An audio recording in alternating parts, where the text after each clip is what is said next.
Our first question will go to Congressman Sean Patrick Maloney, and you both have microphones here on the side.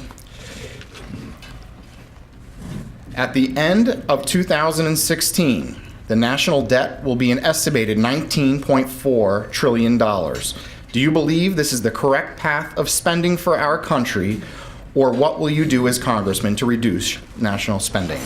Look, this is a really important question.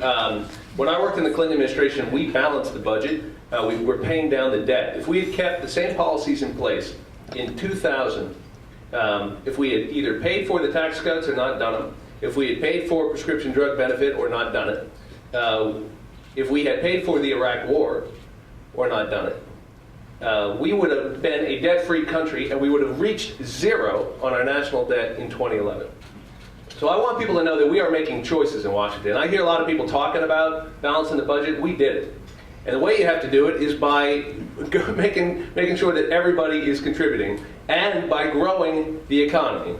We have got an economy that is not growing fast enough. It is not okay that the economy is only growing at 1.7%. We had a robust economic expansion in the 1990s. We can do that again. We need to invest in our infrastructure. We need to invest in our people. We need to take the regulations off the economy that are slowing economic growth. We need to get community banks like Riverside lending more easily, lowering their compliance costs, helping them with their cybersecurity issues. We need to support local businesses that are doing the job creation. But on the federal level, we can help by bringing back cops and firefighter grants so that this city is safer and cleaner and more secure. We can do things like clean up the Hudson River once and for all and get the PCBs out, something I'm working on right now, and making sure the person who polluted it pays for it so it's not on the taxpayers.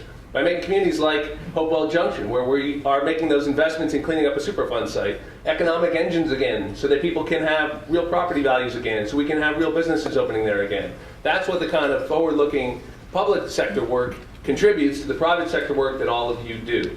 And growing this economy will help us balance our budget. That's why we got to balance in the 1990s. It's because we had higher growth than we expected, and we kept spending in line. Look, I have built a record as one of the most bipartisan members in Congress, and I have often bucked my party on issues like debt and deficit because I think it's so important to the long-term health of the Hudson Valley and the country. Thank you. I think this is one of the biggest problems in Washington. It's $19.5 trillion. They say in 10 years it's going to be $30 trillion. And if interest rates return to historical norms, within 10 years we'll be paying $1 trillion just on the debt service. That will far exceed even our defense spending. This is generational theft. You know, my kids, your kids, us, our grandkids, they're going to be paying this off. And that's money that we could be used for infrastructure. That could be taking care of our veterans and the VA scandal that there has not been reform or restructuring. Sean's right. We got to grow our economy. 1.7% isn't going to do it. We need to get it at least at 3%. And you know, Sean mentions bipartisan. I agree. One thing in Washington that's bipartisan is the idea that we have to spend. I couldn't read the 2,000 or 3,000 pages. I don't even know how many pages it was. So I searched and found keywords and phrases, and I developed my analysis based on that. And my recommendation is that our company should take a neutral position because there were some threats, but there were some benefits. But as an individual, I saw that there were some issues in it that I was concerned with. Little did I know these years later, you'd have to say, as President Clinton said, it's the craziest thing. It's failed in a lot of ways. The central promise of Obamacare that we would employ the millions and millions of people who weren't employed today, insured. Today, 30 million Americans are still uninsured. They promise that you can keep your plan. They just announced another million people are losing their plan. They said that premiums would go down. They're going up.